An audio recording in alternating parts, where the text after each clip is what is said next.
Diabetes పేషెంట్‌లో చాలా వరకి ఎక్కువగా మంటలు రావటం, తిమ్మిర్లు రావటం, స్పర్శ తగ్గిపోయినట్టుగా అనిపించటం, ఎప్పుడు చూసినా కూడా ఏదో చీమలు పారుతున్నట్టుగా అనిపించటం, ఇలాంటి లక్షణాలన్నీ కనిపిస్తూ ఉంటాయండి.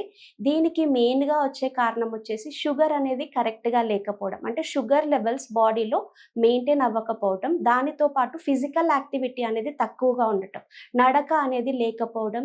దీనికి సంబంధించి హోమియోపతిలో బెస్ట్ ట్రీట్మెంట్ ఉంటుందండి. మీకు షుగర్ లెవెల్స్‌ని కంట్రోల్ చేయటం ఎలా?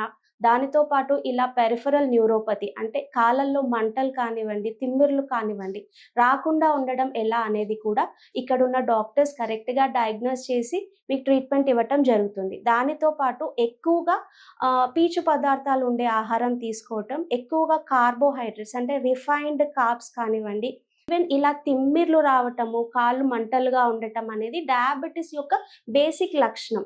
మనం కనుక ఈ చిన్న టెస్ట్ కనుక చేసుకున్నట్టుగా అయితే, మనం ముందుగానే డయాబెటిస్ ఉందా లేదా కనుక్కొని, ఈ నర్వ్ డ్యామేజ్ కాకుండా కూడా చూసుకోవటానికి అవకాశం ఉంటుంది. అరికాళ్ళల్లో మంటలు, తిమ్మిర్లు మిమ్మల్ని బాధపెడుతున్నాయా? అయితే కింద స్క్రోల్ అవుతున్న నంబర్‌కి కాల్ చేయండి. మీకు కాంటాక్ట్‌లోకి వస్తారు.